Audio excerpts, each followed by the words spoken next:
Every action has a consequence. Some just take longer to arrive. 40 feet beneath the surface of the Pacific, Elena Vasquez hovered in water the color of aged jade. Her dive light cut through the murky depths, illuminating particles of sediment that danced like snow in the beam. She hadn't been down here in months. Hadn't wanted to. Every dive reminded her of him. The cold seeped through her wetsuit in ways it never used to, or maybe that was just grief making everything feel heavier. Above her, the surface was a distant shimmer, a membrane between two worlds. Below her, the seafloor stretched out in gentle undulations of sand and silt, broken occasionally by the dark shapes of rocks. But the coordinates on her father's dive computer had brought her here, to a spot 3 miles off the coast that made no sense. There was nothing here, no reef worth studying, no interesting geological formations, no research value whatsoever. So why had her father made a 12-minute dive to this exact spot just 2 weeks before his heart attack? The answer was waiting for her at 42 feet. Just a waterproof case, anchored to the seafloor with the same kind of clip her father had used for decades. Elena's heart pounded against her wetsuit as she reached for it. The case was ordinary, the kind you could buy at any marine supply store. But there was nothing ordinary about finding it here, hidden in the depths by a man who had been dead for 14 months. Whatever was inside, he had hidden it here 2 weeks before his heart attack. 2 weeks before everything she thought she knew about her family turned to ash. She would later learn that the contents of that case would expose her half-sister as a forger, a fraud, and a thief. She would watch Deanna's perfect life crumble like sandcastles at high tide. She would see her sister's expensive clothes sold at consignment, her marriage dissolve in bitter recriminations, her career evaporate like morning mist, her freedom threatened by criminal charges that could send her to prison. But first, she had to open the case, and to understand what that case contained and why her father had trusted the ocean with his final secret, we need to go back to the beginning. To a little girl who learned to love the sea before she learned to love anything else. To a family that seemed whole but harbored fractures no one wanted to see. If you want to understand how one woman's patience led to the most satisfying karma I've ever witnessed, hit subscribe and settle in. Because this story, this is how karma collects its debts. This is how the ledger gets balanced. Elena Maria Vasquez was born on a Tuesday in March during one of those rare Pacific storms that batter the coast with enough force to make the old-timers talk about the sea like it's a living thing with moods and memories. Her mother, Rosa, used to say that Elena came into the world fighting, just like the waves that night. She was 3 weeks early, impatient to start living, and she emerged screaming with a force that surprised even the nurses. The coast is one of those places that exists in a strange middle ground between wealth and wildness. $1-million homes perch on cliffsides overlooking beaches where sea lions bark at surfers. Research facilities share waterfront property with boutique hotels. Tech millionaires build glass-walled estates next to fishing shacks that have stood for generations. It's beautiful in a way that feels almost aggressive, like the landscape is daring you not to be impressed. The Vasquez family had lived on the coast for 3 generations. Elena's grandfather had been a fisherman. Her father, Marcus, had evolved that legacy into commercial diving, working underwater construction, ship maintenance, salvage operations, and the occasional treasure hunt. He knew every current, every hidden reef, every mood swing of the Pacific along this stretch of coastline. By the time Elena was old enough to walk, he was already teaching her to swim. Not in a pool with chlorine and concrete walls, but in the ocean itself, in the gentle shallows of a cove he called the nursery. He would hold her tiny body in the water, letting the waves lap at her chin, teaching her that the sea was not something to fear, but something to respect. By the time she was 8, she could identify 40 species of fish by sight. By 10, she could read the ocean's moods from the color of the water and the pattern of the waves. By 12, she had her diving certification, the youngest in her class, and her father had given her a set of child-sized fins with blue stripes that she treasured more than any toy. Her mother, Rosa, worked as a nurse at the community hospital. She had the kind of warmth that made everyone feel like family. The house was always full of people, always full of laughter, always full of the smell of something delicious coming from the kitchen. Rosa made enchiladas that people drove 20 miles to taste. She knew everyone's birthday, everyone's children's names, everyone's secret sorrows. She was the kind of woman who made the world feel safer just by existing in it. Elena was 12 years old when the laughter stopped, when the house went quiet, when she learned that the ocean wasn't the only thing that could pull someone under without warning. The diagnosis came in September, just as the summer tourists were packing up and the beaches were returning to their peaceful emptiness. Ovarian cancer, stage 4. The doctors used words like aggressive and options and quality of life, words that Elena didn't fully understand but knew were bad from the way her father's face went gray, from the way her mother's hand trembled when she reached for Elena's. Rosa had been feeling tired for months, bloated, a little pain here and there. She had attributed it to stress, to the busy season at the hospital, to getting older. By the time she finally went to see her own colleagues, the cancer had spread beyond any hope of containment. The next 5 months were a blur of hospital visits, chemotherapy sessions, and desperate hope that gave way to desperate acceptance. Elena learned to be quiet when her mother was sleeping, which was most of the time. She learned to cook simple meals because her father was too exhausted to remember to eat. She learned that there were different kinds of tears, the ones that came with sobs, and the ones that just leaked out silently when you thought no one was looking. Rosa Vasquez died the following February, on another stormy night, as if the Pacific was bookending her time on Earth with its fury. Elena was holding her mother's hand when it happened. One moment Rosa was breathing, shallow and labored, and the next moment she simply wasn't. The silence that followed was the loudest thing Elena had ever heard. Elena remembers the funeral in fragments, the weight of her black dress, borrowed from a cousin because nothing in her closet was appropriate for burying your mother. The way her father's hand trembled in hers, his grip too tight, like he was afraid she might disappear too. The suffocating smell of lilies, a flower she would hate for the rest of her life. The absolute certainty, at 12 years old, that nothing would ever be okay again.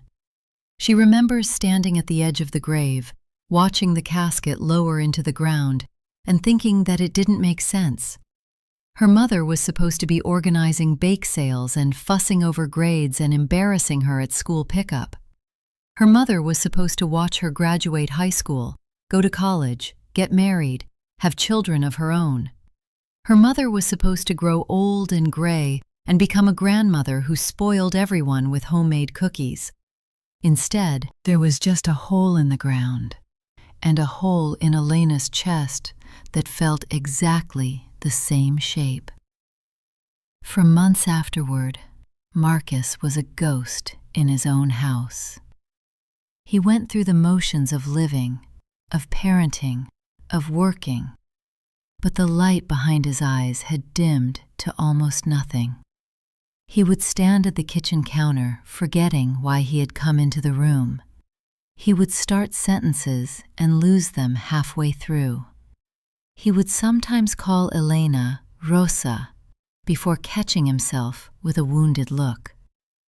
Elena learned to cook by necessity, to do laundry by trial and error, to be the adult because someone had to be.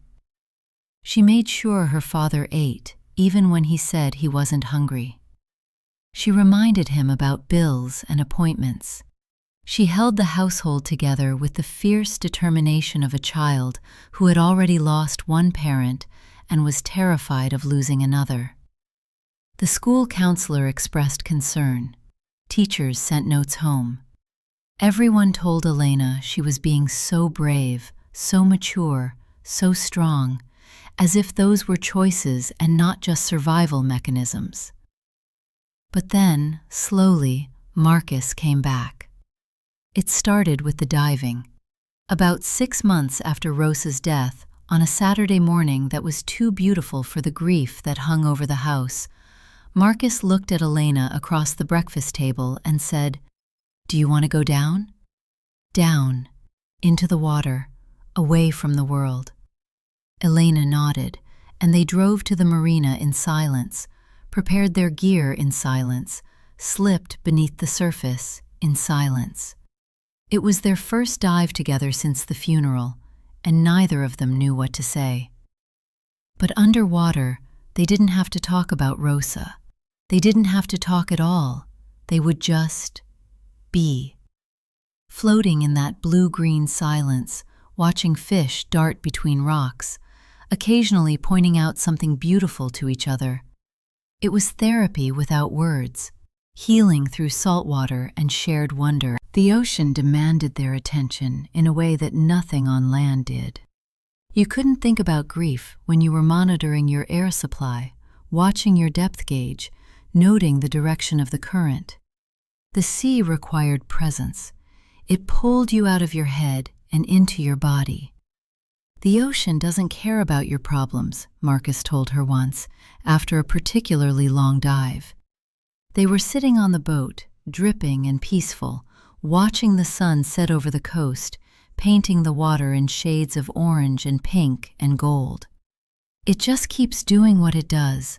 Waves come in, waves go out. Tides rise, tides fall. The fish don't know about heart attacks or cancer or mortgage payments. There's something comforting about that, something that puts it all in perspective. Elena understood. The ocean was older than grief. It would be here long after they were gone. Their pain, their loss, their heartbreak, it was just a single wave in an endless sea. Somehow, knowing that made it easier to bear. By the time Elena was 16, she knew she wanted to study the ocean the way her father worked in it. Marine biology, specifically the health of coastal ecosystems.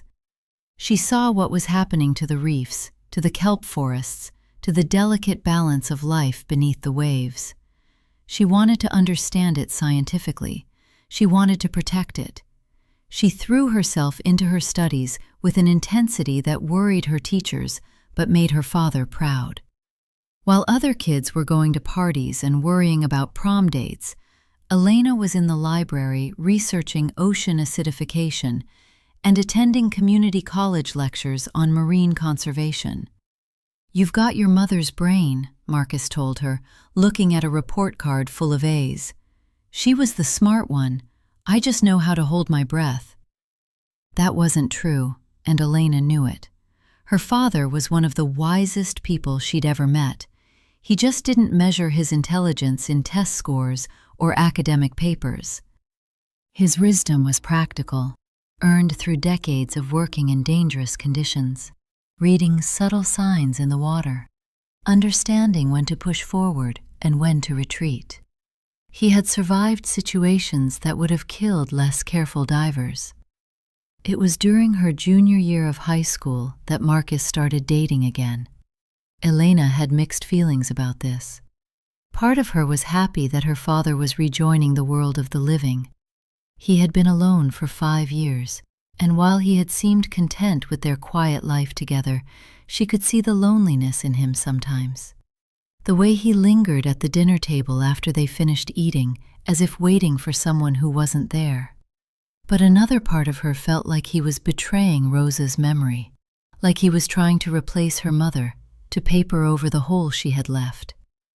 These two feelings waged war inside her for months, making her moody and withdrawn in ways that probably seemed like typical teenage behavior, but ran much deeper.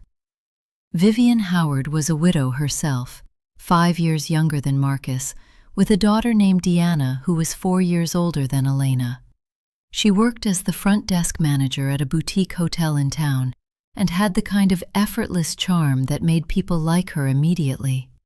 She laughed easily, dressed beautifully, and had a way of making whoever she was talking to feel like the most interesting person in the room. Elena wanted to hate her. She really did. But Vivian was genuinely kind, never trying to replace Rosa or pretend that the past didn't exist. She asked about Elena's mother, looked at photos, listened to stories without jealousy or discomfort. She made space for Rosa's memory in a way that Elena hadn't expected. The first time Elena met Deanna, she thought her future stepsister was the most beautiful person she'd ever seen. Deanna was 20 at the time, with dark hair that fell in perfect waves, green eyes that seemed to catch light from impossible angles, and a smile that seemed to light up whatever room she was in. She worked in real estate, had just gotten her license, and talked about million-dollar listings like they were the most natural thing in the world. "You're the diver's daughter," Deanna said, looking Elena up and down with an expression that was friendly, but somehow also measuring. The way a predator might size up potential prey, though Elena didn't recognize it as such at the time. "Dad talks about you all the time, says you're practically a mermaid." Elena blushed. "I just like the water." "Well, we're going to be sisters." Deanna's smile widened, showing perfect white teeth. "That's so exciting, don't you think? I've always wanted a little sister." The old saying goes, "Truth can hold its breath longer than lies can hide." Elena would think about that saying often in the years to come, because looking back, she could see the first glimpses of what Deanna really was, even in those early days. The way Deanna's eyes would flick around a room, cataloging valuables. The way she always seemed to steer conversations toward money, toward property, toward inheritance. The way her warmth sometimes felt studied rather than spontaneous. But at the time, Elena was too hopeful, too eager for the expanded family to work, to recognize the warning signs. She wanted so badly to have normalcy again, to have holiday dinners with more than 2 people at the table, to have something that felt like a complete family, even if it was composed of broken pieces reassembled. The first real sign came at the wedding, the sign that should have warned Elena about everything that was to come. Marcus and Vivian got married in a small ceremony on the beach, with the Pacific providing the soundtrack. It was a perfect October day, warm but not hot, with a gentle breeze that made the white ribbons flutter on the chairs. Elena was 17, serving as her father's best man in everything but name. She had helped him pick out his suit, had made sure he ate breakfast that morning despite his nerves, had kept the rings safe in her pocket. Deanna was the maid of honor, giving a toast that was funny and touching and full of promises about blended families and new beginnings. Everyone cried, including Elena. It seemed genuine. It seemed like the start of something good. But during the reception, Elena overheard something she wasn't supposed to. She had stepped away from the party to get some air, walking toward the water's edge where the noise of the celebration faded to a pleasant murmur.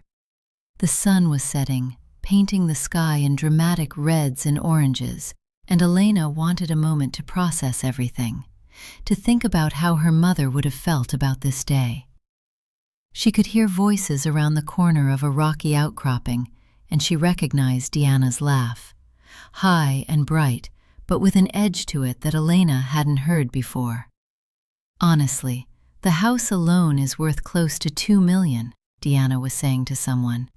"Victorian, Original hardwood floors, oceanfront lot, and he's got the boat, the equipment, probably savings we don't even know about. Commercial divers make good money when they're in demand, and Marcus is always in demand. Elena froze, her feet suddenly rooted to the sand. So your mom really hit the jackpot, the other voice said. A young man, maybe Deanna's boyfriend at the time. He sounded impressed. I mean, love is great and all, but it doesn't hurt that he's also loaded. Deanna laughed again. Mom deserves this after what my dad put her through. And honestly, it all works out for everyone. Marcus gets a wife, Mom gets security, and I get a rich stepdad? I was going to say strategic positioning, but sure, that works too. What about the daughter? The boyfriend asked. Isn't she like the heir or whatever? Elena? Deanna laughed again, but it was a different kind of laugh this time. Sharper, more calculated. She's just a kid. She'll be off to college in a year anyway. And honestly, she's so obsessed with school and fish, she barely pays attention to anything around her. Lives in her own little marine biology bubble. She won't be a problem. She won't be a problem. Elena backed away silently, her heart hammering against her ribs. She told herself she had misunderstood, that Deanna was just joking, the way young people joke about their parents' money. That it didn't mean anything, that she was being paranoid, looking for reasons to distrust her new stepsister because some part of her still felt protective of her mother's memory. She never mentioned what she heard to anyone, not to her father, who was so happy that day, not to Vivian, who seemed so genuine in her love. Looking back, she wished she had. Maybe it wouldn't have changed anything, or maybe it would have changed everything. She would never know.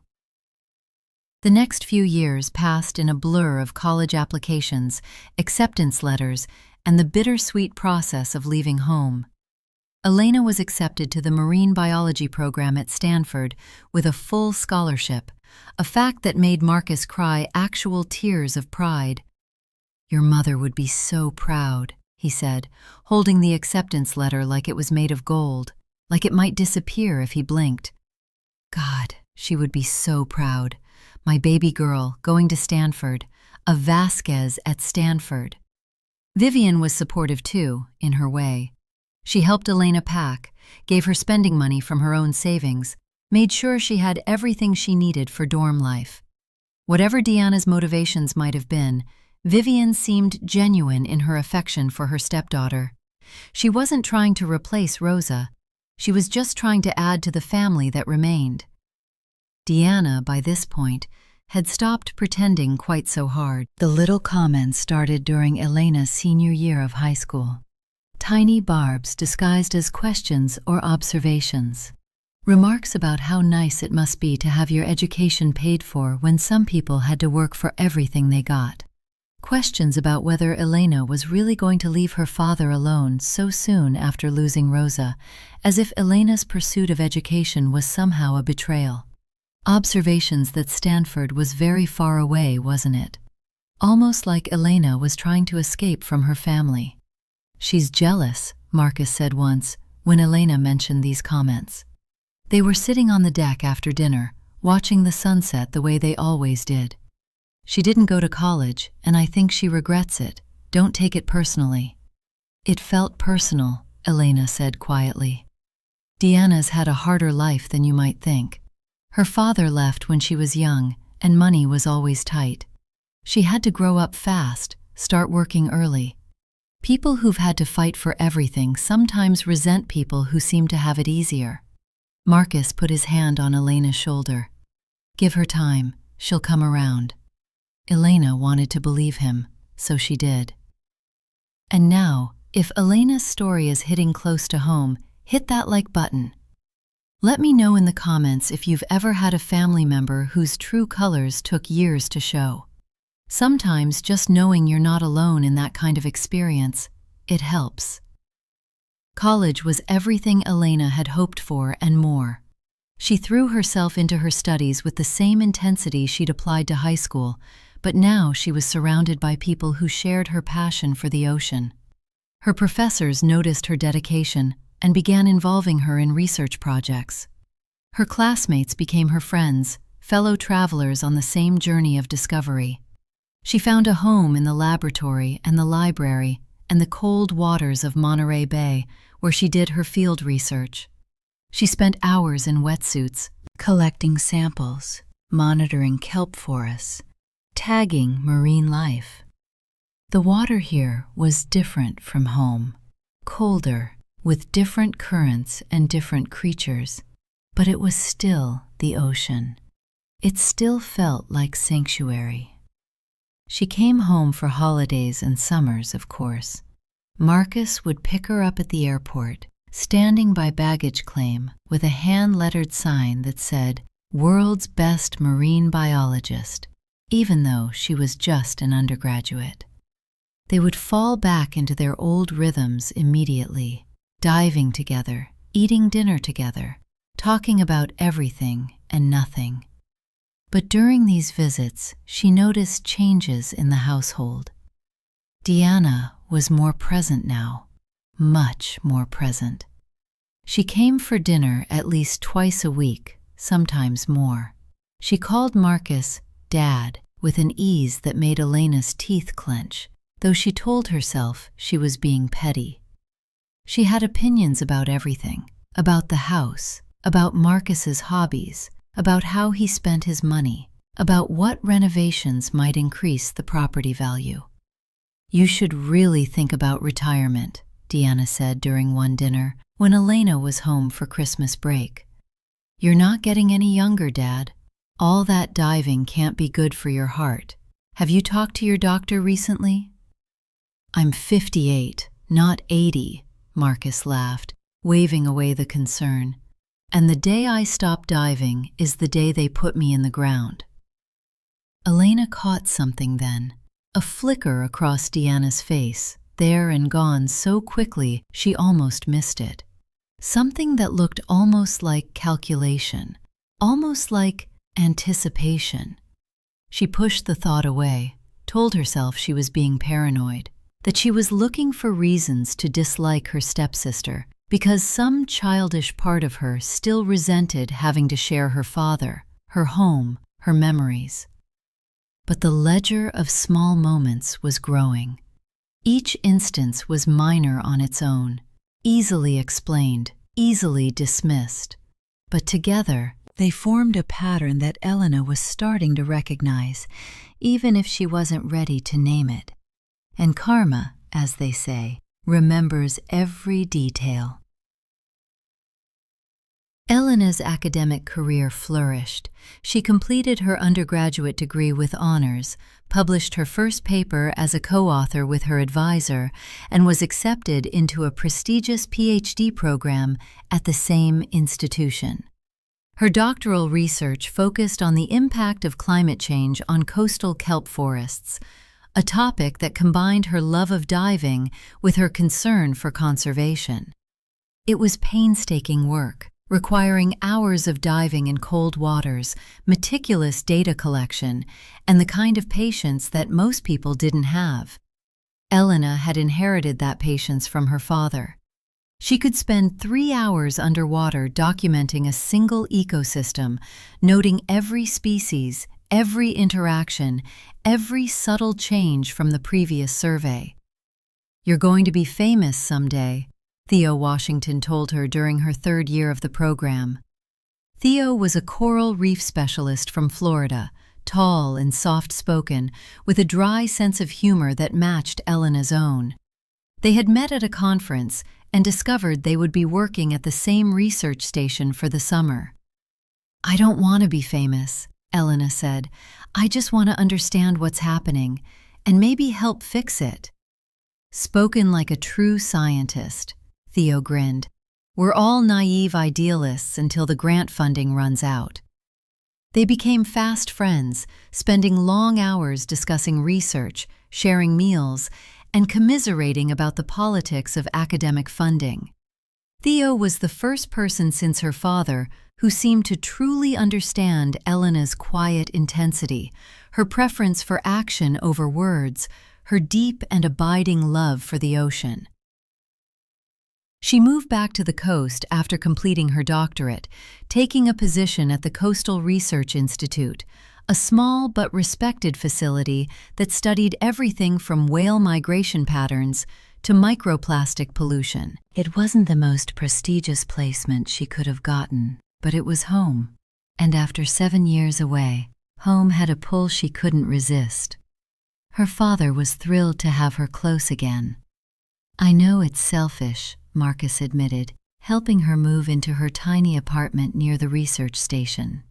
He was carrying boxes while she directed traffic, and his breath was a little more labored than she remembered. "But I missed you, Mija. These past few years, having you so far away, it was hard." "I missed you too, Dad." He looked older than she remembered. There were new lines around his eyes, creases that hadn't been there at her graduation 2 years before. His hair had gone almost completely gray, and he moved a little more slowly when he thought she wasn't watching. But his grip was still strong when he hugged her, and his smile was still the warmest thing she knew. "I need to tell you something," he said, suddenly serious. His voice dropped, as if he was afraid of being overheard, even though they were alone. "About Deanna, about some things I've noticed." Elena felt her heart rate increase.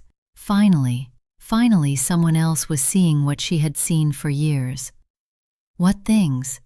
But before he could continue, Deanna herself arrived, breezing into Elena's apartment with a bottle of champagne and a smile that showed too many teeth. "I heard we were celebrating," she announced, holding up the bottle like a trophy. "Dr. Elena Vasquez, oh my God, that sounds so impressive. Mom and I are so proud of you." The moment passed. Marcus's expression closed like a door shutting. He never finished what he was going to say. Elena would spend the rest of her life wondering what he had meant to tell her, what warning he had tried to give, what might have been different if Deanna had arrived 5 minutes later. The years at the Research Institute were the happiest of Elena's adult life. Her work was fulfilling in ways she had only imagined during her student years. She was no longer just learning about the ocean. She was contributing to its understanding, to its protection. Her colleagues became like family, fellow researchers who shared her passion and her quirky sense of humor about marine life. She saw her father several times a week.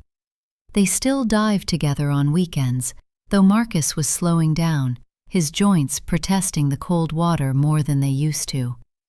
Sometimes he would call a dive early, citing tiredness or a slight ache, and Elena would surface with him even though her air wasn't close to finished.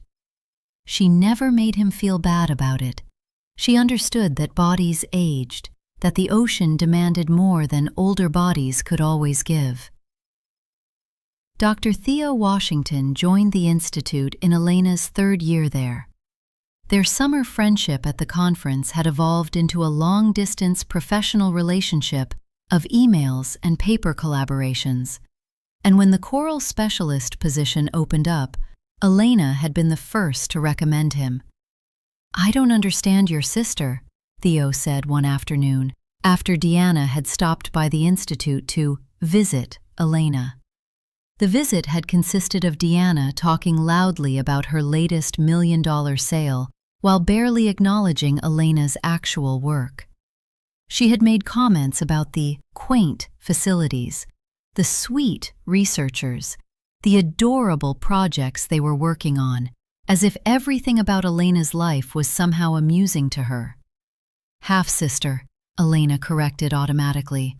"And yeah, she is a lot. Do you two get along?" Elena thought about how to answer. The truth was complicated, too complicated for a casual conversation in the lab. Deanna was charming and helpful and generous on the surface, always the first to bring food to family gatherings, always the one organizing Vivian's birthday parties. always making herself indispensable to the family dynamics. But there was something underneath all that performance that Elena had never quite been able to name.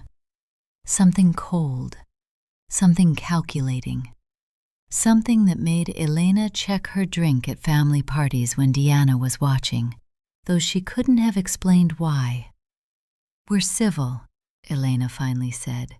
"We're just different people." Theo nodded, seeming to understand what she wasn't saying. There's an old saying among commercial divers: "The sea reveals what the land conceals."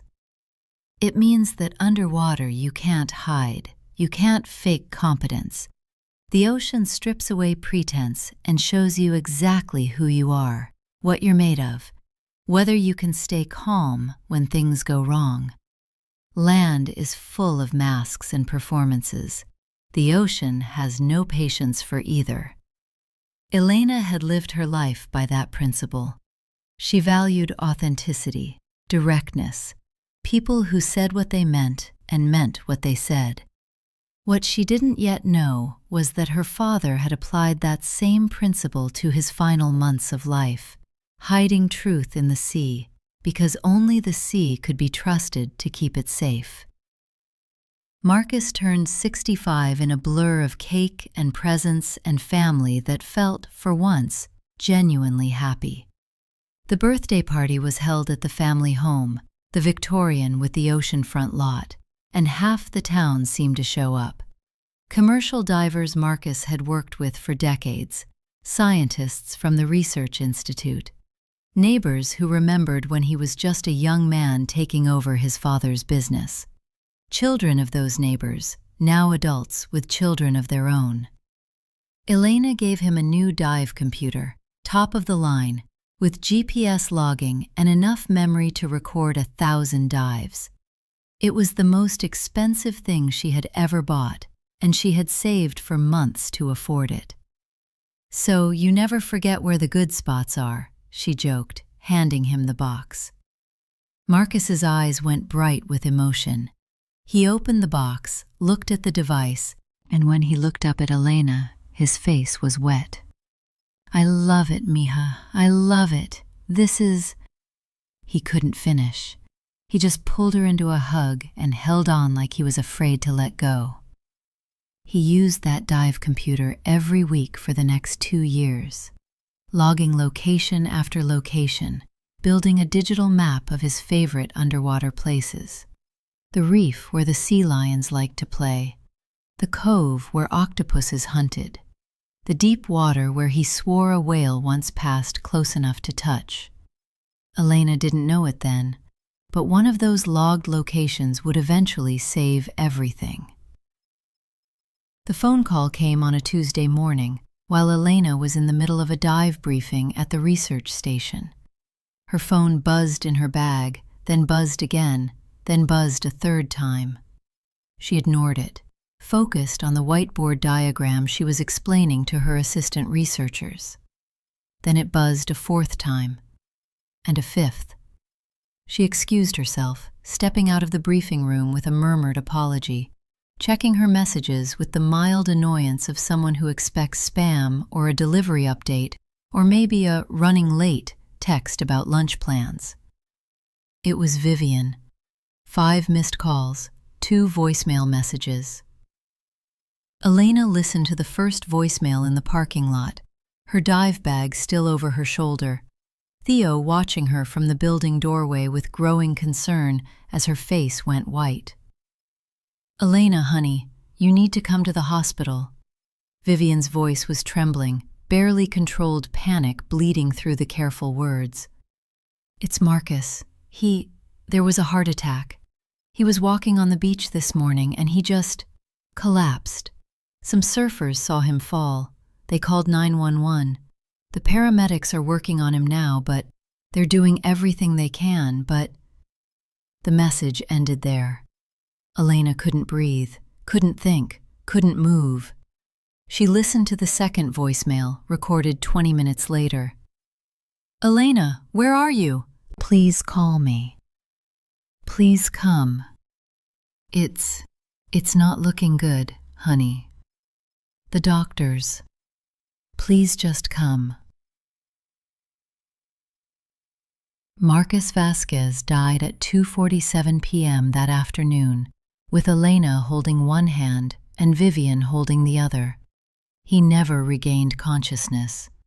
The doctors said it was quick, that he probably didn't suffer, that the first heart attack had been massive enough that he likely felt no pain after the initial collapse. There was a small mercy in that, Elena supposed. Her father had lived his whole life in the water, and he had died on the beach, close to the ocean he loved. If he had to go, at least it was there. At least it was with the Pacific in his ears. Elena didn't cry. Not yet. She felt frozen, like someone had replaced her blood with ice water. She answered questions, made phone calls, helped Vivian with the arrangements, all while moving through a fog that muffled every sound and muted every color. The crying came later, alone in her apartment, where the walls could absorb her grief without judgment. She cried until she couldn't breathe, until her head pounded, until there was nothing left but a hollow ache in her chest where her heart used to be. Her father was gone, the man who had taught her to swim, to dive, to love the sea. The man who had held her together after her mother died. The man who had been the center of her world for almost 30 years. Gone. The funeral was beautiful, in the way that funerals of beloved people are always beautiful. Half of this coast seemed to turn out. Commercial divers who had worked with Marcus for decades, scientists from the Research Institute, neighbors and friends and people Elena had never met, all with stories about her father's kindness, his generosity, his quiet wisdom. The service was held on the beach where he had died, at his own request according to a note he had left years before.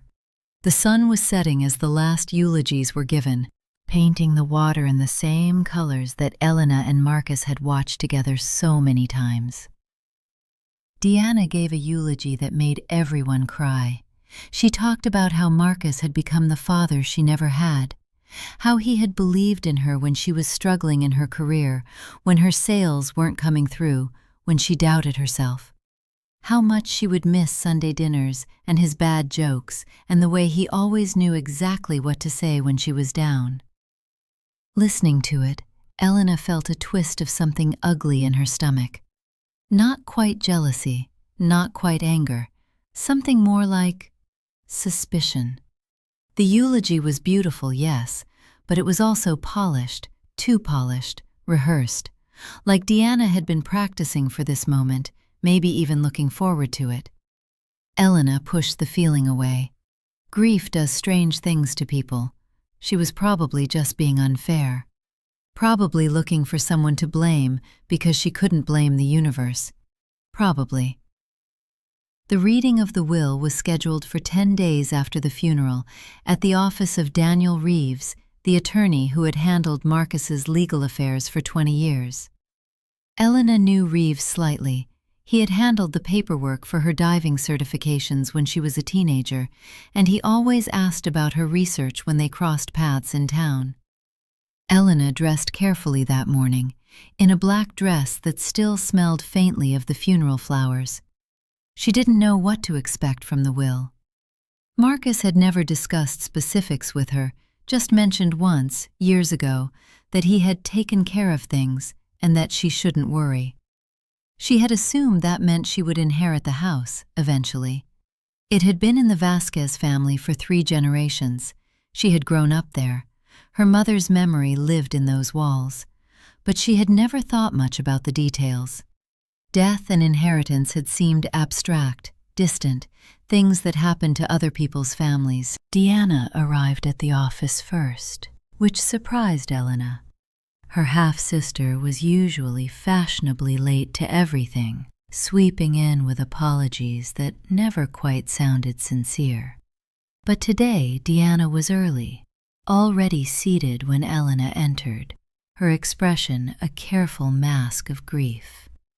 Vivian sat next to her daughter, dabbing at her eyes with a tissue. She had aged 10 years in the past 2 weeks. Her hair seemed grayer, her posture more stooped, her eyes more hollow. She looked like a woman who had lost everything. Daniel Reeves was a silver-haired man with kind eyes and a handshake that conveyed sincere condolence. He offered Elena coffee, which she declined, and gestured for everyone to sit. "Thank you all for coming," he began, settling into his chair behind the desk. "I know this is a difficult time. Marcus was a good man and a good client, and I'm personally deeply sorry for your loss." He opened a folder on his desk, revealing several pages of dense legal text. His brow furrowed slightly as he looked at the documents, as if seeing them for the first time, though that couldn't be right. "Before we begin, I should note that Marcus updated his will approximately 18 months ago. The document I'm about to read reflects his most recent wishes." Elena's brow furrowed. 18 months ago? That was around the time she'd moved back to the coast. She hadn't known about any update. Why hadn't her father mentioned it? What happened next would later be described in court documents as the fraudulent reading. But in the moment, it simply felt like the floor dropping out from under Elena's feet. Daniel Reeves read from the will that had been provided to him 3 days earlier, a document that purportedly bore Marcus's signature and had been found in his study by Deanna. According to this will, the family home, the Victorian with the oceanfront lot, valued at $1.9 million, was to go to Deanna. The boat, the commercial diving equipment, and all associated business assets were to be split between Deanna and Vivian. 80% of Marcus's liquid assets, approximately $800,000 in savings and investments, were to go to Deanna as well. Elena received her father's personal diving equipment, the non-commercial gear he used for recreational dives, his collection of underwater photographs, and a decorative compass that had belonged to her mother, passed down through Rose's family for generations. Sentimental items, nothing of monetary value. Nothing that would provide security or stability, just memories. That doesn't make sense. The words came out before Elena could stop them. Everyone in the room turned to look at her. Deanna's expression was sympathetic, too sympathetic, the kind of sympathy that feels rehearsed. "I'm sorry, Elena," Daniel Reeves said gently, and there was something in his voice that suggested he was also surprised by the document's contents. "I know this might not be what you expected, but these were your father's wishes, clearly expressed and properly witnessed." "When?" Elena's voice was shaking. "When did he write this?" Reeves checked the document. "It's dated approximately 18 months ago, as I mentioned. That's when I moved back. That's when he told me he was so happy to have me close again. That's when he said he'd been waiting years for this. Why would he do this right after?" Deanna reached across to touch Elena's arm, her expression full of sympathy that didn't quite reach her eyes. "I know this is hard to hear, sweetie, but Dad and I had gotten a lot closer over the years. While you were away at school, we really bonded. I was here every week. I helped him with the house, with the business, with everything.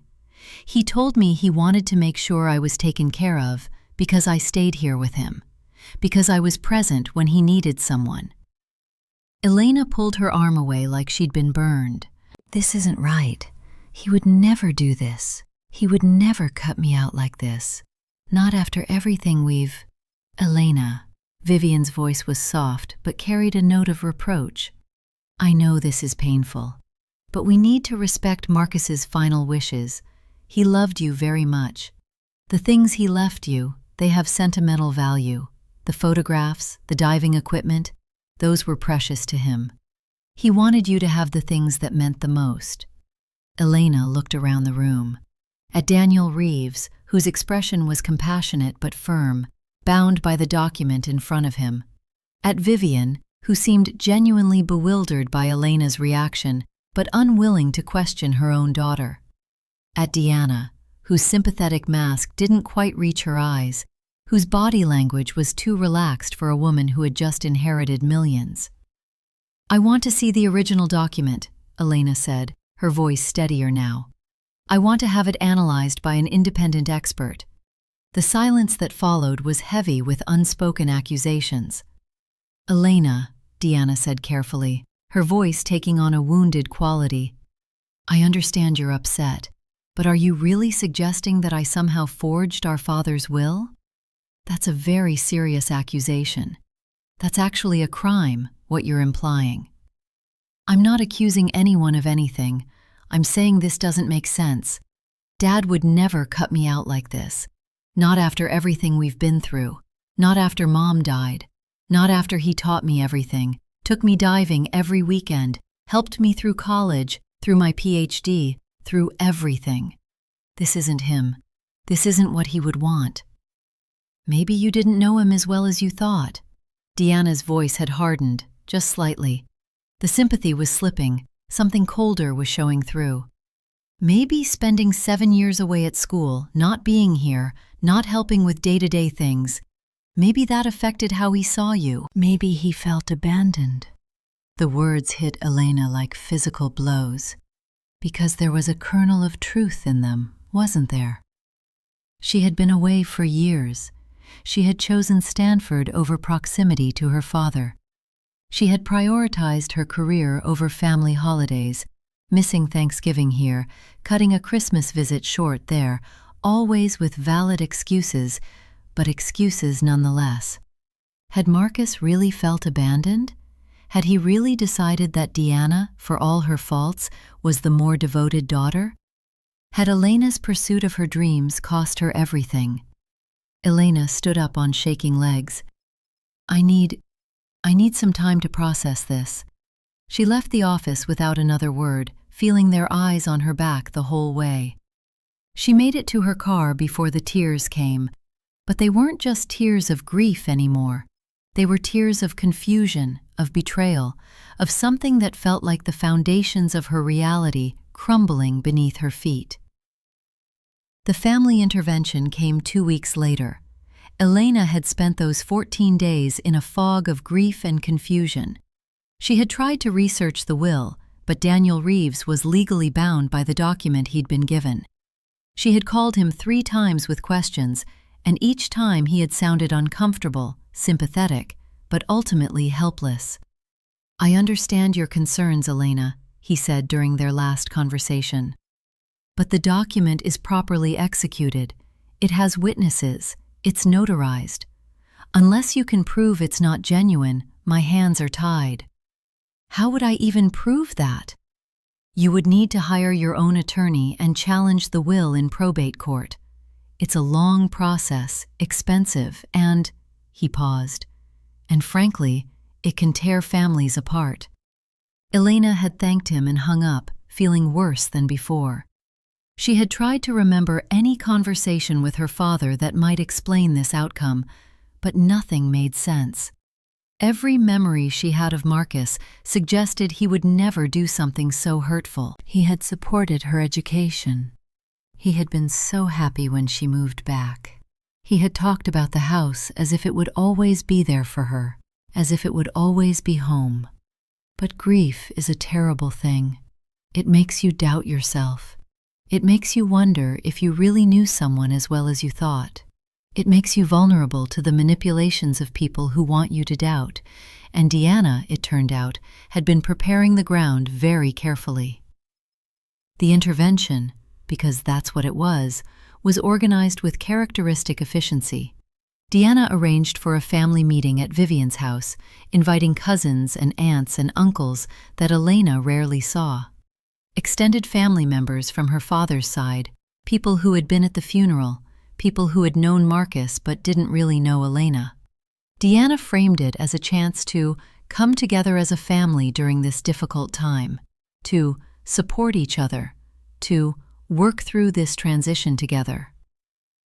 When Elena arrived, she found a room full of people she barely knew, all looking at her with expressions that ranged from pity to judgment. There must have been 15 people there, seated in a loose circle like a support group, or a jury. "Thanks for coming, sweetheart," Vivian said, guiding Elena to an empty chair in the center of the circle. The chair faced everyone else, like a defendant at trial. "We're all worried about you." Elena's stomach tightened into a knot. "Worried about me?" "Deanna told us you've been having trouble accepting Marcus's will." This came from an uncle, Marcus's brother Robert, who Elena had last seen at her high school graduation. He had put on weight and lost hair, but his voice was the same, carrying that tone of disappointed authority that some men specialize in. "She said you've been making some very serious accusations." Elena looked at Deanna, who was seated across the room with her more. Her expression was one of concerned innocence, a woman grieving and hurt by her stepsister's behavior. "I haven't accused anyone of anything," Elena said carefully. "I've just said that the will doesn't match what I knew about my father. I asked to have the document verified. That's completely reasonable when we're talking about an estate of this size." "You called me a liar." Deanna's voice was thick with hurt. "You implied I forged Dad's signature. Do you have any idea how much that hurt me? I'm grieving too, Elena. I lost my dad too." Dad. The possessive pronoun landed like a slap. He wasn't her dad. He was Elena's dad, for 12 years before Deanna was ever in the picture. "He was my father," Elena said quietly. "My biological father. For 12 years before you were ever in the picture."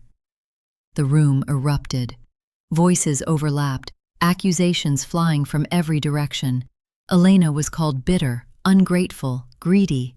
She was told she had never really been part of the extended family, that she had always held herself apart, that her fancy education had made her think she was better than everyone else, that she had abandoned her father to chase degrees, and now she was upset that he had found someone else to depend on. Always had her nose in a book. Never came to family reunions. Thought she was too good for us common folk. Now she wants to contest a dying man's wishes. Through it all, Deanna sat quietly, occasionally dabbing at her eyes with a tissue, letting others do the attacking for her. She had primed them perfectly, fed them a narrative, given them a villain to unite against. "You want to know what I think?"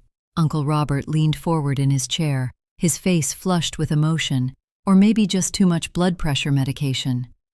"I think you're angry that you spent all those years away, and now you're finding out that family matters, that presence matters, that Deanna was here for your father when you weren't." Elena felt something crack inside her. Not break, not yet, but crack. The foundation of her certainty, already weakened by grief, developed a fault line. "I was here," she whispered. "I moved back. I saw him every week. We dived together." "Weekends," Deanna said gently, her voice dripping with false sympathy. "You saw him on weekends, Elena. I saw him almost every day. I helped Vivian take care of him. I was the one he called when he needed something.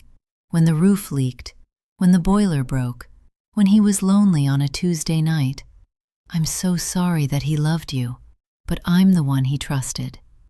Elena stood up. Her chair scraped against the hardwood floor, too loud in the sudden silence. "I need to leave." "That's probably best," Vivian said, and there was a coldness in her voice that Elena had never heard before. The warm, welcoming woman who had accepted Elena as a stepdaughter, who had never tried to replace Rosa, who had seemed so genuine, was gone. In her place was a mother defending her child. "I think it's going to take some time for tempers to cool down. Maybe it's better if you don't come to family gatherings for a while, until you can accept reality." Elena walked out of that house knowing she had lost more than a father. She had lost an entire family, and she wasn't even sure if it had been hers to lose. The months that followed were the darkest of Elena's life. She was excluded from Thanksgiving. The invitation never came. When she called Vivian to ask about plans, she was told that this year might be too difficult, and that maybe it's better to keep things small. She was excluded from Christmas. No invitation, no explanation, just silence where family used to be. She was excluded from New Year's, from Marcus's birthday memorial that Deanna organized, from every family gathering that followed. When she tried to reach out to relatives individually, she found that stories had already spread like wildfire through dry grass. Elena was difficult. Elena was greedy. Elena was mentally unstable, probably from grief, but maybe from something deeper. Elena had made terrible accusations against poor Deanna, who was just trying to do her best to hold the family together during an impossible time. Elena had called Deanna a forger, a criminal, had threatened lawsuits, had become obsessive about money. The whisper campaign was thorough and effective. By the time Elena heard the rumors about herself, they had already become established facts in the family's collective memory. At work, she went through the motions. She dove, she collected samples, she analyzed data, but her heart wasn't in it. Theo noticed. Everyone noticed. She was a ghost, haunting her own life. Christmas morning, Elena sat alone in her apartment, looking at a photograph of her father. It was from their last dive together, just 3 weeks before he died. They were both smiling, wetsuits dripping, the Pacific glittering behind them like a promise. "I know you didn't do this," she whispered to the photo, her voice cracking. "I know you wouldn't do this to me. I know the man who taught me to dive, who held me while I cried for Mom, who celebrated every report card and every acceptance letter. You wouldn't cut me out. You wouldn't leave everything to someone who only saw you as a meal ticket." She waited, as if expecting the photo to answer, to validate her certainty, to tell her she was right. "But I don't know how to prove it," she finished. "I don't know where to look." The photo, of course, said nothing back, just that frozen smile, that captured moment, that reminder of everything she had lost. We're at the turning point now. If you've made it this far, you need to see how this ends. Subscribe now so you don't miss stories like this. It was Theo who finally broke through Elena's isolation. He showed up at her apartment on New Year's Day with takeout containers from her favorite Thai place and a bottle of wine, refusing to leave until she ate something. "You look terrible," he said, which was probably true. She hadn't showered in 2 days. Her apartment was a mess. There were takeout containers from the week before, still sitting on the counter. "Thanks. I'm worried about you, Elena. The whole institute is worried about you. You've been going through the motions, but you're not really here. Your last 3 reports had errors I've never seen you make. You forgot about the grant deadline. You almost flooded the specimen tank." Elena pushed pad thai around her plate. "My father's dead, my family hates me, and my half-sister stole my inheritance. I'm allowed to not be okay." "Of course you are, but you're also one of the smartest people I know." Theo leaned forward, his expression intense. "You keep saying the will doesn't make sense. Have you actually investigated? Not just emotionally, but scientifically?" Elena looked up. "What is there to investigate? The will was signed, witnessed, notarized. Unless I can prove it's a forgery, which I can't." "Can't, or haven't tried?" Elena stared at him. For the first time in months, something flickered in her chest. Not hope, exactly, but something adjacent to it, a pilot light in the darkness. "What do you mean?" "I mean, you're a scientist. You're trained to approach problems with evidence, to question assumptions, to look for anomalies. So approach this like a research problem. Where's the evidence? What doesn't add up? What would a researcher do if they wanted to verify a questionable result?" Elena thought about this, really thought about it, for the first time since the funeral haze had descended. She had been so consumed by grief, so beaten down by the family's rejection, so paralyzed by self-doubt, that she hadn't actually done what she was trained to do. "I'd look at the data," she said slowly. "I'd check for anomalies. I'd look for things that didn't fit the expected pattern." "So do that. Look at everything your father left you. Look at it like a scientist examining evidence. See what you find." "He left me diving equipment and photographs and a compass. What could possibly be in there?" Theo shrugged. "I don't know, but you won't know either unless you look." It took Elena 3 more weeks to work up the courage. The diving equipment had been sitting in her closet since the estate was settled, still in the boxes the executor had used to transport it. She hadn't been able to look at it. Every piece of gear reminded her of her father, of countless dives together, of a relationship that apparently hadn't meant what she thought it meant. Opening those boxes felt like picking at a wound, but Theo's words echoed in her head. Look at it like a scientist. So, on a gray Saturday morning in late January, Elena opened the boxes. The equipment was exactly as she remembered. Her father's favorite fins, the ones with the blue stripes that matched a pair he had given her when she was 12. His BCD, well-maintained but showing years of use, the fabric slightly faded from salt and sun. His regulator, serviced regularly like clockwork because Marcus never took chances with life support equipment. His wetsuit, still smelling faintly of neoprene and salt, and something that was just purely him. Elena buried her face in the wetsuit for a long moment, breathing in her father's scent, allowing herself one moment of pure grief before putting on her scientist's hat. And then she found the dive computer, the one she had given him for his 65th birthday, the top-of-the-line model with GPS logging and memory for 1,000 dives. Elena picked it up, thumbing the power button out of habit, expecting nothing. The screen lit up, still holding its charge after more than a year of sitting in a box, and there it was.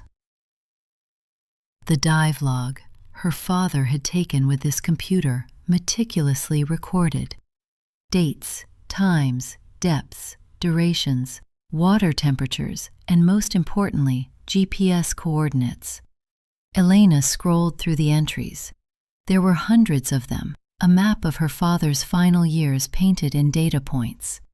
Most of the locations she recognized, familiar dive spots along the coast where they had explored together. The sea lion reef, the kelp forest south of the marina, the deep water trench where the current was tricky but the visibility was amazing. But one entry stood out. 2 weeks before Marcus died, he had logged a dive at coordinates Elena had never seen before. The location was 3 miles offshore, at a spot where there was no reef, no interesting formation, no research value, no reason for a recreational dive. The dive had lasted only 12 minutes. Maximum depth, 42 feet. Why would her father, a commercial diver who knew these waters better than anyone, spend 12 minutes at a random spot in the middle of nowhere just 2 weeks before his death? Unless he was hiding something. Unless he wanted to make sure that only someone who understood the ocean, who understood data, who understood him, would find it. It took 2 years, Elena thought, but karma remembers every detail. And so did her father's dive computer. Elena spent 3 days preparing for the dive. She checked and double-checked her equipment, following the same rigorous protocols her father had taught her. She plotted the coordinates on nautical charts, confirming that there was nothing notable about the location. She informed the harbor master that she would be conducting a research dive, citing a fictional study on sediment composition because she couldn't exactly explain the truth. She didn't tell Theo what she was doing, didn't tell anyone. If she was wrong, if this was nothing, if her father had just paused at a random spot for no particular reason, she didn't want to explain her desperate hope to anyone. She didn't want to see pity in their eyes. But deep in her gut, she knew she wasn't wrong. Her father had left her this dive computer for a reason. He had known that she, of all people, would understand its contents, would recognize the anomaly, would investigate. He had trusted the ocean the way he had always trusted the ocean, and he had trusted her. The morning of the dive was clear and cold, with just enough wind to create small whitecaps on the surface.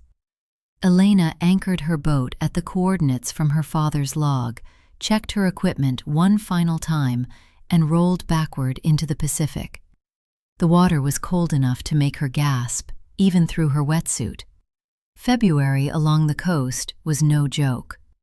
She waited for her body to adjust, for the initial shock to fade, then began her descent, following the anchor line into the murky depths. At 40 feet, visibility dropped to maybe 15 feet. The water was darker here, murkier, filled with sediment stirred up by the winter storms. Elena switched on her dive light, the beam cutting through clouds of particles like a lighthouse through fog. She checked her dive computer, confirming that she was at approximately the same depth her father had logged. 42 feet. Now she just had to find whatever he had found. She swam in a slow spiral pattern, expanding outward from the anchor line. The bottom was mostly sand, with occasional rocks poking through. Nothing special. Nothing that would draw a diver here. 5 minutes passed. 10. Her air consumption was fine, but she was starting to doubt herself, starting to wonder if she had misread the coordinates, if the GPS had drifted, if she was searching for something that didn't exist. And then she saw it. A waterproof case, the kind used to store important documents on boats. It was anchored to the seafloor with a simple clip and mooring line. Exactly the kind of setup her father had used 1,000 times. Elena's heart pounded so hard she could hear it in her ears over the sound of her own breathing. She swam closer, shining her light on the case. It was still in good condition, protected from the worst of the currents by a slight depression in the seafloor. There was some algae growth on the outside, but the seal looked intact. Her father had chosen this spot carefully. With trembling hands, Elena unclipped the case from its anchor and brought it with her to the surface. She didn't open it until she was back on the boat, sitting in the weak winter sunlight, dripping salt water onto the deck. Her hands were shaking, from cold or from anticipation, or from both. Inside the waterproof case was a large Ziploc bag, and inside that bag were 3 items: a manila envelope, several folded papers, and a sealed letter with her name written on the front in her father's handwriting. Elena, the envelope said. Just her name. No explanation, no context.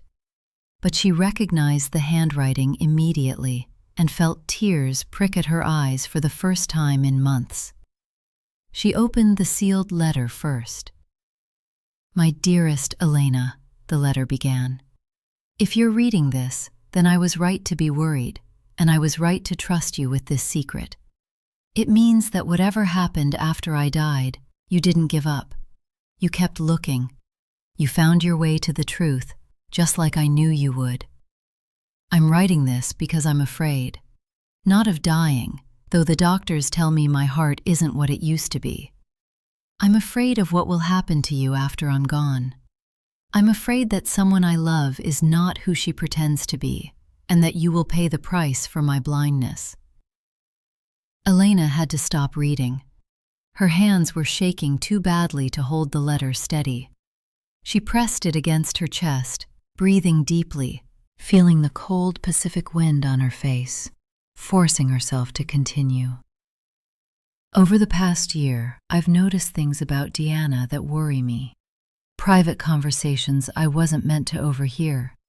Questions about my health, my finances, my legal documents that seem too detailed, too interested. A growing sense that she sees me not as a father, but as an opportunity. I've tried to talk myself out of these suspicions. I've told myself that I'm being paranoid, that grief over your mother has made me suspicious of everyone. But then I remember the way Deanna looks at the house, the way she talks about the property values on the coast, the way she watches you, Elena, like you're an obstacle to be overcome. I remember the day you moved back, when I tried to tell you about my concerns. She showed up before I could finish. She always seemed to show up at exactly the wrong moment, as if she knew when I might be about to say something that could threaten her plans. So I've taken precautions. I've drafted a new will, the one in this case which reflects my true wishes. I'm leaving you the house, the majority of my assets, and instructions for how I want my memory honored. Vivian is taken care of through our marriage, and I've left her enough to live comfortably.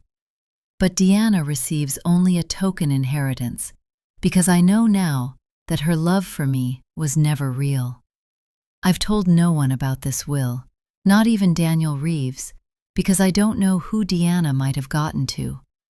I've hidden it here, at a spot only you would think to look, because I know you will look. You have your mother's brain and your father's stubbornness. You won't accept what doesn't make sense.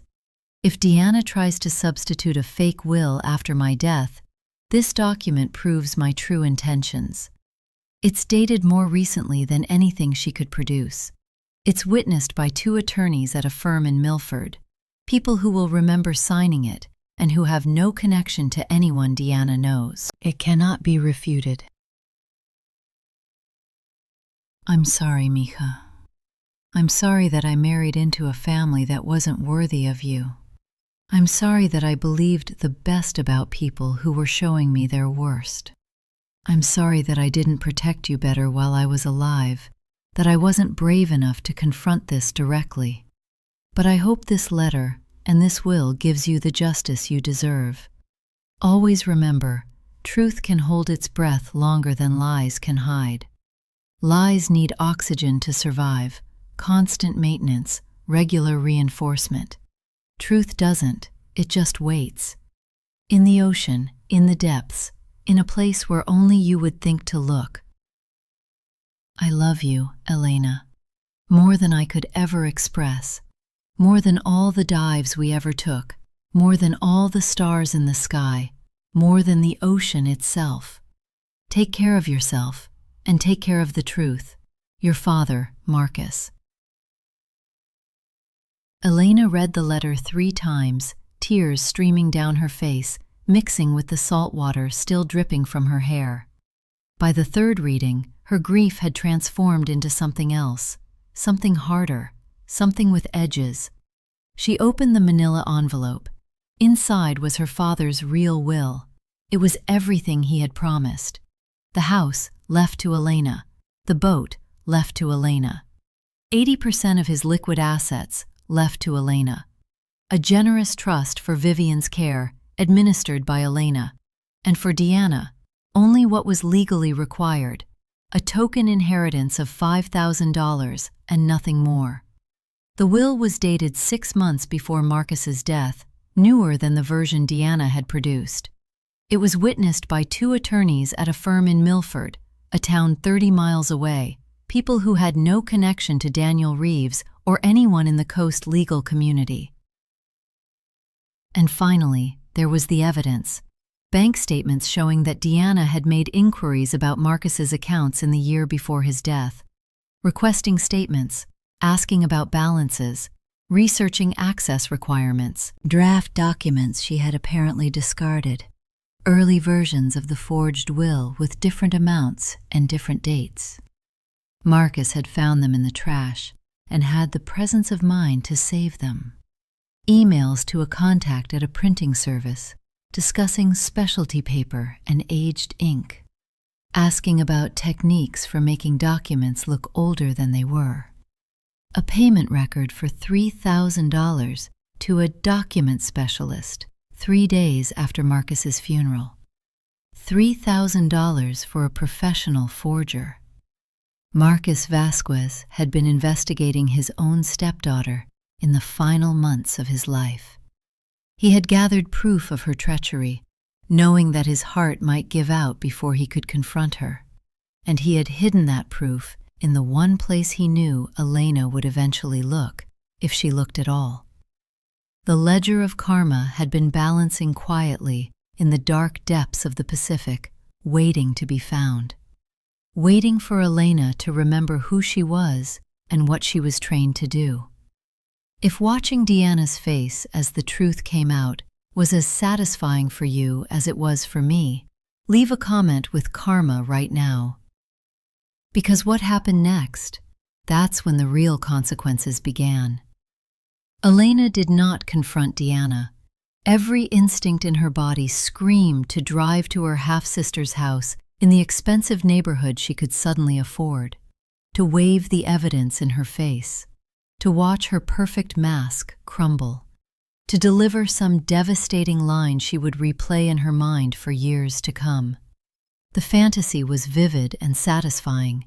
She could see it playing out like a movie, Deanna opening the door with that practiced smile, the smile faltering as she saw Elena's expression, the confusion as Elena held up the waterproof case, the dawning horror as Deanna realized her scheme had been discovered. But Elena had learned patience from her father. Patience during long dives when the air was running low, but the current was fighting you. Patience during years of research when the data wouldn't cooperate. Patience through grief that felt like it would never end.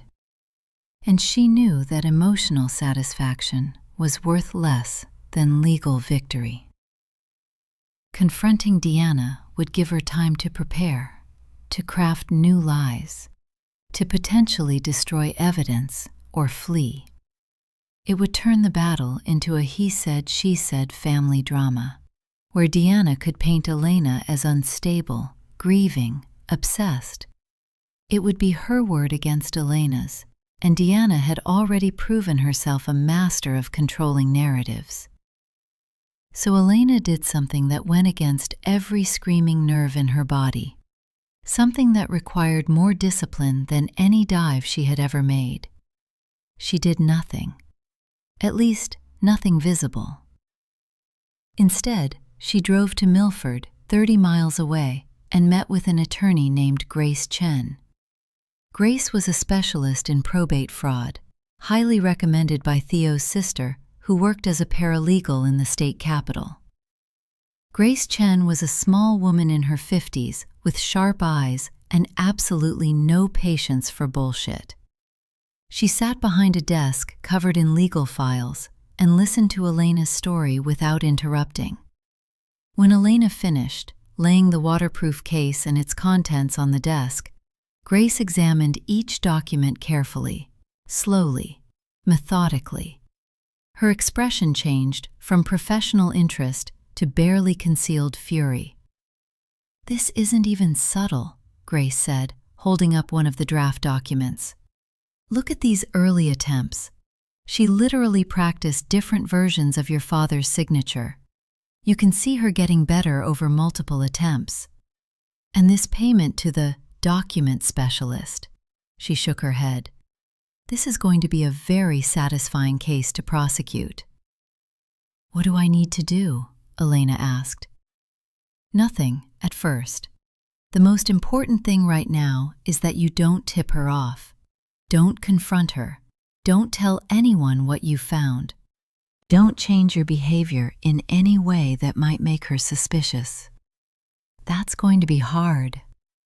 "I know, but we need to build an airtight case before we move. We're going to get these documents forensically analyzed. Ink dating, paper composition, signature comparison with known authentic examples. We're going to interview the witnesses on your father's real will and confirm they remember signing it. We're going to build a case so solid that no judge in the country could rule against you." "And then?" Grace smiled grimly. "And then we're going to walk into probate court and dismantle every lie your sister has told, publicly, on the record, in front of witnesses." "How long will that take?" "A few months, maybe 4. Can you wait that long?" Elena thought about the months she had already waited, the Christmas alone, the Thanksgiving alone, the family gatherings she had been excluded from, the whisper campaigns that had destroyed her reputation among people who barely knew her. "I've been waiting for 2 years," she said. "A few more months is nothing." The forensic analysis took 4 months. Every week brought new confirmations. The paper in Deanna's version of the will was manufactured after Marcus's death, using a formulation that the company hadn't started producing until 6 months after the date on the document. The ink used for the signature was a type that wasn't commercially available until 3 months after the date on the document. The signature itself, while a convincing fake, showed hesitation marks consistent with tracing rather than natural handwriting. An expert analyzed it against dozens of known authentic Marcus Vasquez signatures and identified 17 microscopic tells that indicated forgery. Marcus's real will, by contrast, showed all the signs of authenticity. The paper was appropriately aged with natural oxidation patterns. The ink matched formulations available at the time of signing. The signature was confident and natural, with the slight variations that are actually evidence of authenticity, because no one signs their name exactly the same way twice. The witnesses at the Milford law firm remembered Marcus clearly. He had been nervous but determined, they said. He had mentioned that he was protecting his daughter from people who might try to take advantage of his death. He had been specific that the will should be witnessed by people with no connection to the Coast legal community. During those 4 months, Elena lived a double life. At work, she threw herself into her research with renewed intensity. Theo noticed the change but didn't push for explanations. The kelp forest project was producing exciting results, and Elena used it as both a distraction and a cover for her occasional absences to meet with Grace or travel to the forensic labs. At family events she wasn't invited to, she remained absent, which probably reinforced the narrative that she was estranged and unstable. She let that stand. It would make the eventual revelation more dramatic. At home, at night, she reviewed documents. She organized evidence into binders. She practiced staying calm when she imagined facing her half-sister across a courtroom. She practiced not revealing satisfaction when she imagined Deanna's reaction to the truth. And in her quiet moments, she talked to her father's photograph, updating him on the case like he was still alive and listening. "We're almost there, Dad," she would say. "Just a little longer. I found what you left me. I understood. And I'm going to make it right." The photo didn't answer, but sometimes, in those late-night hours, Elena could almost imagine it did. Armed with the forensic evidence, Grace Chen filed a motion to contest the probate of Marcus's estate. The hearing was scheduled for a Tuesday morning in March, almost exactly 2 years after Marcus's death. Elena dressed carefully in a navy blue suit that made her look professional and competent. Not grieving, not unstable, not the bitter, estranged daughter that Deanna had been painting her as. She looked like a scientist presenting evidence, which was exactly what she was. Deanna arrived at the courthouse looking radiant, as always. She wore a cream-colored dress and a pearls and sympathy expression, already in character as the loving sister trying to handle a difficult family situation with Grace. She was accompanied by her attorney, an expensive-looking man named William Frost, who specialized in estate defense. Deanna saw Elena and gave a sad little wave, a wave that said, "I'm sorry we're here. I wish you could accept reality. I still love you despite everything." Elena didn't wave back. Vivian was there too, looking uncomfortable. She hadn't spoken to Elena in over a year, but she nodded when their eyes met. Something in that nod suggested she was beginning to have doubts of her own. Something about the way Elena carried herself, perhaps. the confidence instead of bitterness. And the rest of the family was there, uncles and aunts and cousins, the same people who had lined up against Elena at the intervention. They had come, expecting to watch Elena's final desperate attempt to steal what rightfully belonged to Deanna. They had come, expecting vindication. They had no idea what was coming. The courtroom was a standard probate court, not large, not dramatic. Wood paneling, fluorescent lights, a judge's bench elevated above the floor. The kind of room where the boring business of death and inheritance was usually processed with minimal fuss. Today would not be boring. Grace Chen began with a simple recitation of facts, her voice calm and measured.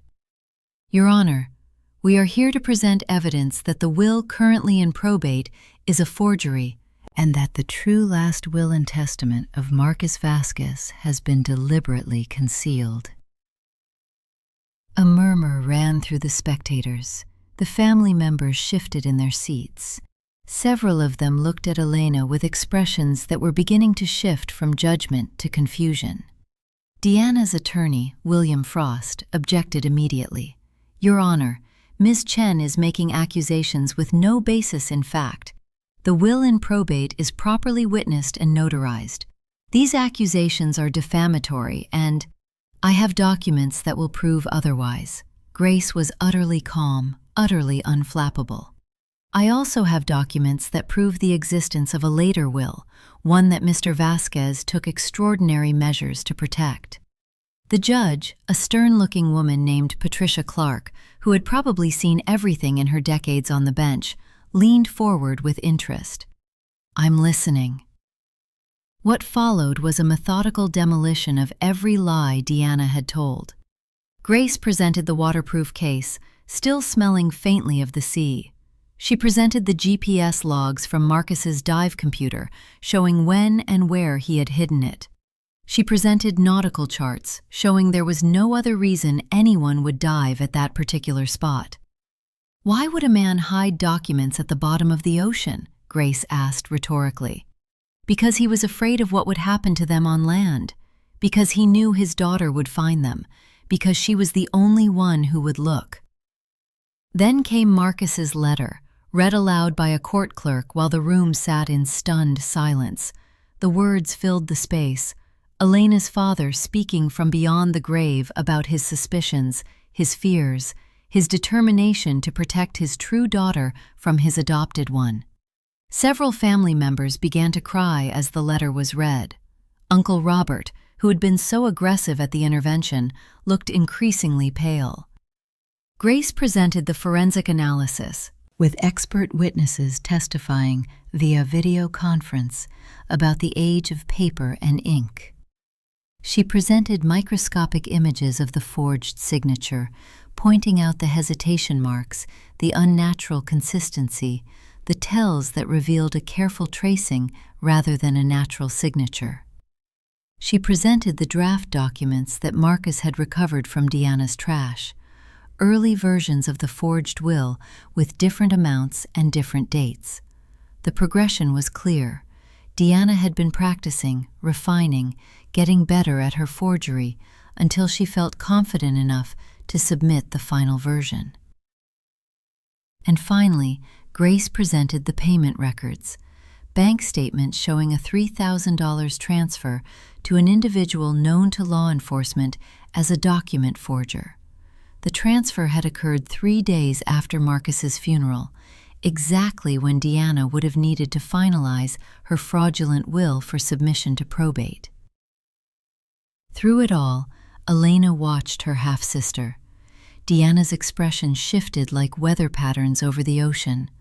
First, confident amusement, as if this was all some elaborate misunderstanding. Then, mild concern, as the evidence began to accumulate.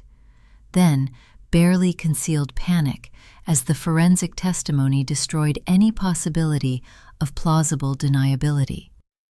By the time the expert witnesses finished testifying, Deanna's carefully applied makeup couldn't hide the pallor of her skin. Her hands gripped the edge of the defendant's table so hard that her knuckles went white. Her expensive attorney was scribbling frantic notes, but his body language suggested defeat. When the forger payment records were presented, Deanna's attorney requested a recess. They conferred in whispers for several minutes, Deanna's voice rising to an audible pitch of distress before Frost calmed her. Even from across the courtroom, Elena could see them arguing, Frost shaking his head, Deanna gesturing wildly, something about a plea deal, something about damage control. When they returned, Frost looked like a man who knew he was fighting a losing battle. "Your Honor," Grace said, approaching the bench, "I move that the forged will be declared invalid and that the authentic will of Marcus Vasquez, found in his secure hiding place and verified by multiple forensic analyses, be admitted to probate in its place." The moment stretched. The courtroom was silent except for someone's quiet crying. "I've heard enough," Judge Clark said, her voice final. "The evidence presented today is overwhelming. The weight of proof is beyond dispute. The will submitted by Deanna Vasquez is hereby declared fraudulent. The will recovered from the secure location, dated 6 months prior to Mr. Marcus Vasquez's death, is accepted as the true and valid expression of his final wishes." Judge Clark turned to look directly at Deanna. Her expression was carved from granite.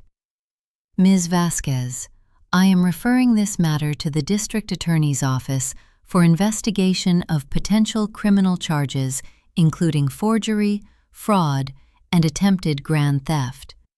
You are advised to retain criminal counsel immediately. This court is adjourned." Elena didn't look at Deanna. She looked at her father's photograph, which she had placed on the table in front of her throughout the proceedings, a silent witness to his own vindication. "Thank you, Dad," she whispered. "We did it." The aftermath was swift and merciless. Deanna was charged with forgery, fraud, and attempted grand theft. The criminal case moved through the system with unusual speed, perhaps because the evidence was so overwhelming. Unable to afford both defense attorneys and the lifestyle she had become accustomed to, she was forced to sell everything. The luxury car went first, followed by the designer wardrobe, then the jewelry, then the furniture from the condo she had rented in anticipation of her inheritance. She had been living on borrowed money against borrowed expectations, and when those expectations collapsed, everything else collapsed with them. Her career evaporated overnight. In real estate, reputation is everything. The entire business is built on trust. People hand over their life savings based on an agent's recommendations.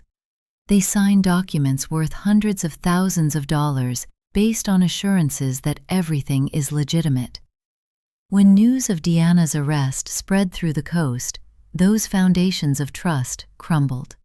Clients who had been working with her fled to other agents. Deals in progress fell apart. Her broker called her before the sun went down on the day of the hearing. "We can't have an accused forger representing our brand," the statement read. "We wish Ms. Vasquez the best in her personal and legal matters." The real estate community is small and gossipy, especially in an area like the coast. Within a week, every agent in the county knew what Deanna had done. She was blacklisted from every reputable firm, her name a byword for dishonesty, in an industry where dishonesty was especially unforgivable. Her marriage fell apart almost as quickly. Craig, Deanna's husband of 8 years, had believed his wife's stories about the inheritance dispute.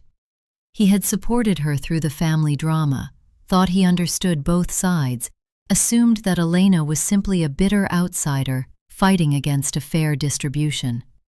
When the truth emerged, when he saw the forgery evidence and the payment records and the testimony about calculated deception, something fundamental broke between them. This wasn't a mistake or a moment of weakness. This was months of planning, thousands of dollars paid to criminals, and a family member's gaslighting campaign that bordered on psychological abuse. Craig moved out 3 weeks after the hearing. The divorce papers were filed before summer. He said he didn't know who she was, Vivian told Elena later, during one of their tentative attempts at reconciliation. He said he'd spent 8 years married to a stranger. The criminal case took another year to resolve.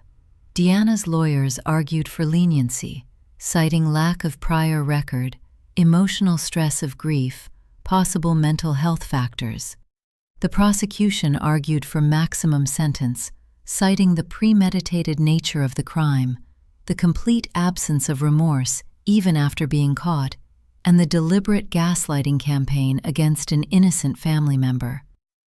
In the end, the judge found a middle ground. Deanna received 3 years of probation, 500 hours of community service, and a suspended sentence that would convert to prison time if she committed any further offenses. She was ordered to pay full restitution for all legal fees Elena had incurred, which amounted to nearly $80,000. It wasn't prison, but it was a permanent criminal record, a public acknowledgement of her crime, a stain that would follow her for the rest of her life, appearing on every background check, every professional application, every opportunity that required trust. For Elena, the victory was bittersweet. The house was hers now, the beautiful Victorian with the oceanfront lot where she had grown up, where she had learned to love the sea, where she had said goodbye to 2 parents. She walked through the empty rooms, touching door frames and windowsills she had touched as a child. The room that had been hers, the room that had been her parents'. The kitchen where her mother had made enchiladas and her father had burned eggs and laughed about it. The deck where they had watched sunsets until the stars came out. But she didn't want to live there. The house was full of complicated memories. Her mother's death from cancer, her father's remarriage to a woman whose daughter was a criminal, the years of pretending to be a blended family when fault lines were growing beneath the surface. She loved the house, but she couldn't stay. So she sold it. The proceeds, combined with the other assets she had inherited, were more than enough for one person's life. They could fund retirements and college educations and comfortable futures. But Elena had a different idea. She established the Marcus Vasquez Foundation for Coastal Research, a grant-making organization that would support the kind of ocean science that had been his lifelong passion. The ocean had been her father's refuge, his therapist, his teacher, and ultimately his safe deposit box. It seemed right to honor that relationship. The Foundation's first grant went to the Coastal Research Institute, funding 3 years of kelp forest monitoring. The second went to a diving safety program for commercial divers, the kind of training that might save lives the way Marcus's training had saved his. The third funded scholarships for first-generation college students pursuing marine biology, students like Elena had once been. Marcus would have been so proud. Elena could almost hear him saying, his voice thick with emotion, that he'd never expected anything like this, that it was too much, that she should keep the money for herself. And she could hear herself responding, just as clearly, "This is exactly what you taught me to do, to take care of what matters." The family reconciliation was slower and more complicated than any court proceeding. Some relatives offered sincere apologies.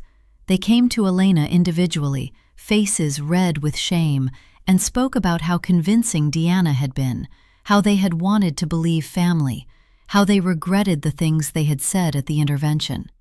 "I called you greedy," Aunt Martha said, crying over lunch at a restaurant in town.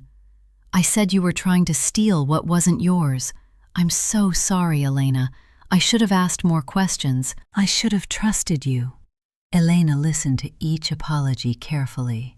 She could hear the difference between the ones that were genuine and the ones that were performed. Some relatives spoke with real shame, acknowledging not just their error, but their eagerness to judge without evidence. Others offered excuses dressed as apologies, suggesting that anyone would have believed Deanna, that it wasn't really their fault, that Elena should simply move on. Elena forgave them, mostly. She understood how easy it was to believe a compelling liar, especially when the lie confirmed what you already wanted to think. Deanna had fed them a narrative that made sense, the absent daughter who cared more about her career than her family, versus the present daughter who had been there through everything. But she never forgot who had been eager to attack and who had simply been misled. The distinction mattered. Some relatives she welcomed back into her life fully. Others she kept at arm's length. Some she never spoke to again. Vivian was the most complicated case. Her stepmother had been genuinely deceived by her own daughter. She had believed Deanna's stories, had trusted her child's word, had participated in the campaign to isolate Elena because she couldn't imagine her daughter being a criminal. When the truth emerged in that courtroom, Vivian had collapsed. Not physically, but emotionally. Elena could see it happening in real time, watching from across the room. The realization that her daughter was not who she thought, the understanding that she herself had been used as a weapon against an innocent woman, the grief of discovering that the family she thought she had was built on lies. Elena didn't know how to feel about Vivian. Part of her wanted to rage, to remind her stepmother of every cutting remark, every cold shoulder, every holiday Elena had spent alone because of lies that Vivian had believed and amplified. But another part of her recognized that Vivian was a victim too. A different kind of victim, manipulated by her own daughter, but a victim nonetheless. She had lost everything: her husband to death, her daughter to criminal prosecution, her stepdaughter to justified estrangement. They met for coffee, eventually. It was awkward, painful, full of silences that neither of them knew how to fill. "I'm sorry," Vivian said, looking older than her years. "I don't know how I didn't see it. She's my daughter. I should have known. I should have questioned. I should have at least listened to what you were saying." Parents don't want to see the worst in their children. That's not an excuse. No, it's not. Elena paused, choosing her words carefully. But it's a reason. And sometimes reasons are enough to start with. Sometimes that's all we have. They would never be close. Too much had happened. Too many words couldn't be unsaid. But they found a kind of peace with each other, an acknowledgement of shared loss and shared pain. For Elena, that was enough. The final scene of this story takes place underwater. A year after the probate hearing, Elena returned to the GPS coordinates from her father's dive computer, the same spot where she had found the waterproof case, the same spot where the truth had been waiting, patient and hidden, for someone to find it. The spring morning was clear and calm, the Pacific as gentle as it ever got. Elena anchored her boat, checked her equipment, and descended through water that was warmer now, visibility better than it had been on that desperate winter dive. She found the spot easily, the slight depression in the seafloor, the rock where the mooring line had been attached, the exact place where her father had hidden his final gift. Elena settled onto the seafloor at 40 feet, sitting in that depression like it was a chair made just for her. Above her, the surface was a distant shimmer of light. Around her, the ocean went on forever in every direction. She was utterly alone and utterly at peace. The anchor point was gone now, removed along with the case. But she could still feel her father here. Could still imagine him making this dive, carefully securing the case, hoping against hope that Elena would find it, but knowing there was a chance she might not. He had trusted her, Even knowing he might never be proven right, he had trusted her. "Thank you, Dad," she said into her regulator, the words lost in bubbles that rose toward the distant surface. "For believing in me, for giving me the chance to prove the truth, for teaching me to love the ocean so I would understand what you were trying to say." The ocean didn't answer. It never did. But Elena felt, in that moment, a peace that had eluded her since the day her father died. The ledger was balanced. Justice had been served. And somewhere beyond the reach of words, Marcus Vasquez was smiling. He had known his daughter would find the truth, and she had. So what can we learn from Elena's story? First, document, especially in family financial matters. Not because you expect betrayal, but because documentation protects you when betrayal occurs. Marcus's meticulous record-keeping, his decision to hide evidence in a place only Elena would look, his foresight in gathering proof of Deanna's schemes, was the difference between justice and victimhood. If he hadn't kept those drafts, those bank statements, those payment records, Elena might never have been able to prove the forgery. Second, trust your instincts when something feels wrong. Elena knew, from the moment she heard the terms of the forged will, that something was off. The document didn't match the father she knew. She doubted herself, she second-guessed herself, she let others convince her she was being unreasonable, but she never fully accepted the lie. That stubborn certainty, that refusal to gaslight herself into believing something that didn't make sense, saved her. Third, sometimes the best response is patience, not confrontation. Elena's immediate instinct was to accuse Deanna, to fight back publicly, to make everyone choose sides. If she had done that, she might have made herself look unhinged. She might have given Deanna time to destroy evidence. She might have lost the chance to build an airtight legal case. By waiting, by gathering evidence methodically, by letting her anger cool into strategy, she ensured that when she struck with overwhelming force. Fourth, the people who believe the worst about you reveal themselves. The family members who turned on Elena so quickly, who believed Deanna's lies without question, who said cruel things at the intervention, showed exactly who they were. Their willingness to condemn without evidence was a gift, in a strange way. It clarified who deserved Elena's time and energy going forward. Some people are worth forgiving, some people are not. And finally, justice doesn't require revenge, just truth. Elena never sought to destroy Deanna. She didn't hire private investigators to dig up dirt. She didn't plant stories in the media. She didn't orchestrate elaborate schemes to ruin her half-sister's life.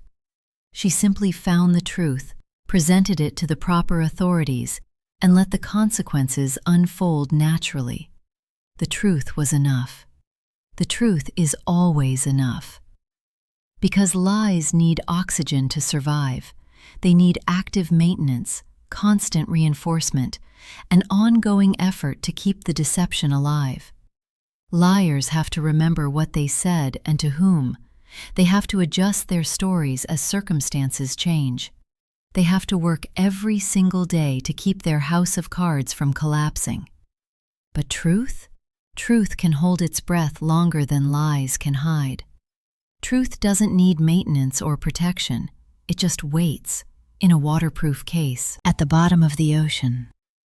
In the GPS log of a dive computer, truth just waits for someone to find it. And karma remembers every detail. So here's my question for you. Have you ever been blamed for something you didn't do? Has anyone ever turned your family against you based on lies?